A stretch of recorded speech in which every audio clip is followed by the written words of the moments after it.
संधि और संधि के प्रकार, जिसमें हमने संधि की परिभाषा और संधि के 3 प्रकार, अच संधि, हल संधि और विसर्ग संधि की सामान्य जानकारी। इसके अलावा हमने स्वर संधि की पहली संधि दीर्घ संधि के बारे में भी अध्ययन किया। आज हम स्वर संधि के ही अन्य 2 संधियां गुण और वृद्धि के बारे में अध्ययन करेंगे। गुण संधि, जिसका पहला नियम है कि अ या आ के पश्चात, यानी यदि किसी शब्द का अंतिम वर्ण अ या आ है और उसके बाद दूसरे शब्द का पहला स्वर यदि ई और ई है, तो दोनों के योग से नया स्वर बनेगा ए। एक बार फिर मैं आप सभी को बताना चाहूंगा कि अ और आ के बाद में यदि ई और ई आए तो उससे नया स्वर जो बनेगा वह बनेगा ए। इसे हम 2 उदाहरण के द्वारा समझेंगे। पहला उदाहरण है सुर प्लस ईशव। सुर प्लस ईशव, जैसा कि पहले शब्द सुर में स्पष्ट हो रहा है कि अंतिम स्वर र के अंदर जो स्वर है वो अ है और दूसरे शब्द का पहला स्वर ई है।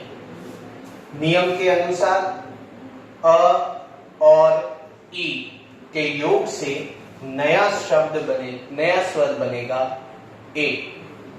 तो सुर प्लस ईशः, इससे बनने वाला नया जो शब्द है वो बनेगा सुरेशः। उसी प्रकार दूसरा जो हमारे पास उदाहरण है वह है महा प्लस ईश्वरम।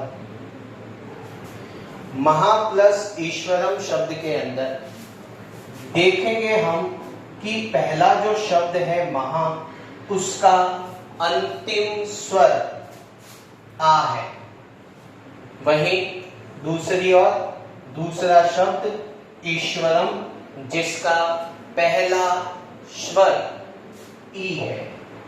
नियमानुसार आ और ई के योग से नया स्वर बनेगा ए।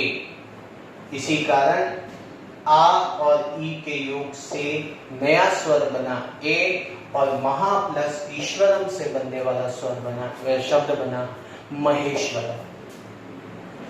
उसी प्रकार हम दूसरे नियम की ओर जाते हैं। दूसरा नियम जो समझा रहा है कि अ और आ के बाद में यदि उ और उ आए तो दोनों के योग से बनने वाला नया स्वर ओ होगा। अर्थात यदि प्रथम शब्द का अंतिम स्वर अ या आ है, उसके बाद में दूसरे शब्द का पहला स्वर उ या उ है, तो दोनों के योग से बनने वाला जो स्वर होगा वो ओ होगा। इसे हम उदाहरणों के माध्यम से समझते हैं। हमारे पास शब्द है महा और दूसरी ओर हमारे पास शब्द है उदय। अब इन दोनों के योग करने के लिए सबसे पहले हम पहले शब्द के अंतिम स्वर की ओर जाएंगे, जो कि है आ। वहीं दूसरी ओर दूसरे शब्द का पहला स्वर है उ। जैसा कि नियम में बताया गया है, अ या आ के बाद में उ या उ आए तो दोनों के योग से ओ हो जाएगा। इसी नियम की पालन करते हुए महा प्लस उदय से जो नया शब्द हमने बनाया है वह बनाया है महोदय। उसी प्रकार नव प्लस उत्कर्ष, इसके योग से जो नया शब्द बनेगा वो बनेगा नवोत्कर्ष। अब हम गुण संधि के तीसरे नियम की ओर आते हैं। तीसरा नियम जो कि हमें बताता है कि अ और आ के बाद में यदि री और री आ जाए तो दोनों के योग से अर बनेगा।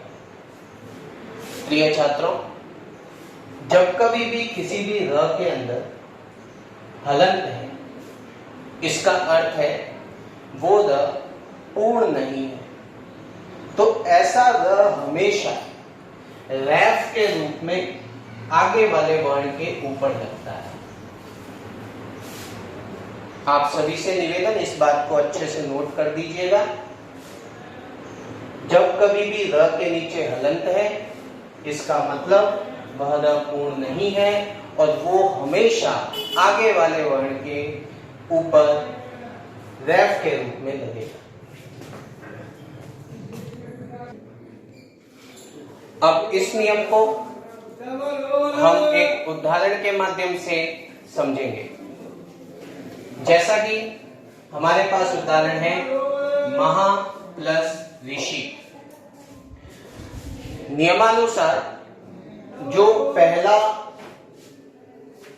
शब्द है उसका अंतिम वर्ण है आ, वहीं दूसरी ओर दूसरे शब्द का पहला स्वर वह है री। नियम कहता है आ और री, इन दोनों के योग से जो नया शब्द बनेगा वो बनेगा अर। अब ऐसी स्थिति में अ जो है वो आगे वाले वर्ण के से जुड़ जाएगा और जो र है वो अपने नेक्स्ट, अपने परे, अपने आगे जो भी वर्ण होगा उसके ऊपर रैफ के रूप में लग जाएगा। इससे जो शब्द बना वो बना महर्षि। ऐसे ही सप्त प्लस ऋतु सप्त ऋतु, सप्त प्लस ऋषि सप्त ऋषि, ब्रह्म प्लस ऋषि ब्रह्म ऋषि।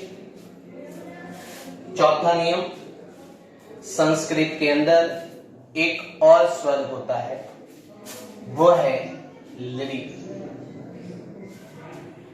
इस स्वर के योग में जब कभी भी किसी भी शब्द का अंतिम स्वर अ या आ है, उसके बाद में अगर लृ है तो दोनों के योग से बनने वाला नया शब्द होगा अल। इसे हम एक उदाहरण से समझ सकते हैं। तव प्लस निरिकार, इससे बनने वाला जो शब्द है वह बनेगा तव लकार। जैसा कि तव में स्पष्ट हो रहा है अंतिम स्वर अ है, वहीं दूसरे शब्द में प्रथम स्वर लृ है और दोनों के योग से बनने वाला जो शब्द है अल है, जिसे हम इस शब्द में जोड़कर लिखेंगे और नया जो हमारे पास शब्द बनेगा तव लकार। प्रिय विद्यार्थियों, ये गुण संधि के हमने कुछ नियमों के बारे में जाना। अब हम स्वर संधि के ही तीसरे और महत्वपूर्ण संधि वृद्धि संधि की ओर बढ़ेंगे।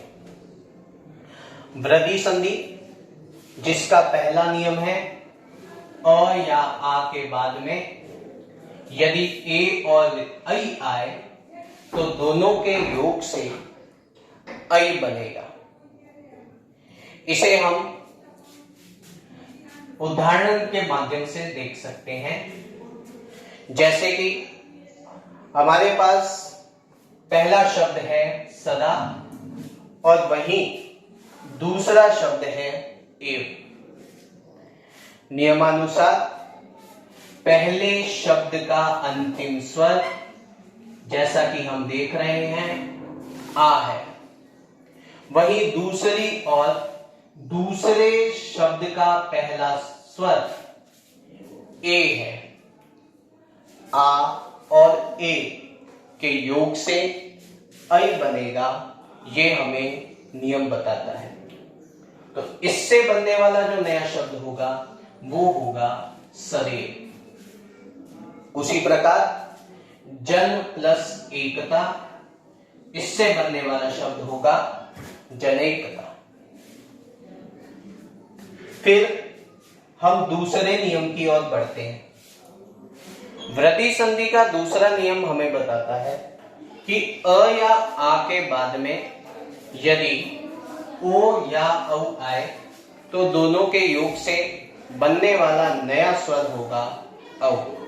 अर्थात यदि पहले शब्द का अंतिम स्वर अ या आ है तथा दूसरे शब्द का पहला स्वर ओ या औ है तो दोनों के योग से बनने वाला स्वर होगा औ। इसे हम उदाहरण के माध्यम से समझेंगे। महा प्लस औषधि, महा शब्द का अंतिम स्वर है आ, वहीं औषधि शब्द में प्रथम स्वर है औ। दोनों के योग से बनने वाला स्वर होगा औ। उसी कारण महा प्लस औषधि से बनने वाला शब्द है महौषधि। उसी प्रकार दूसरा उदाहरण बिंब प्लस ओष्टि, बिंबोष्टि, वन प्लस औषधि, वनौषधि। वृद्धि संधि का तीसरा नियम जो हमें ये समझाता है कि अ या आ के पश्चात यदि री और री है तो दोनों के योग से आर बनेगा। जैसा कि मैं पूर्व में ही आपको बता चुका हूं, जिस र के नीचे हलंत होता है उस र को हम आगे वाले वर्ण के ऊपर रेफ के रूप में लगाते हैं। इसको उदाहरण के माध्यम से समझेंगे। 10 प्लस ऋण, 10 जिसका अंतिम स्वर अ है, ऋण जिसका प्रथम स्वर वी है, दोनों के योग से बनने वाला जो स्वर होगा वो है आर। अब 10 प्लस ऋण, इन दोनों के योग से बनने वाला जो शब्द है वह है दृशांत। उसी प्रकार सुख प्लस रित से बनने वाला नया शब्द है सुखार। प्रिय विद्यार्थियों, आज हमने स्वर संधि की गुण और वृद्धि संधि के बारे में अध्ययन किया। आप सभी छात्र इन नियमों का अच्छे से अध्ययन करें। अपनी नोटबुक में जिस प्रकार से आपको नोट्स प्राप्त हो रहे हैं, आप उस नोट्स को अपनी फेयर नोटबुक में अवश्य पूर्ण करें और ज्यादा से ज्यादा छात्र इस चैनल के बेल आइकन को दबाकर इसे सब्सक्राइब करें। शुभकामनाओं सहित धन्यवाद।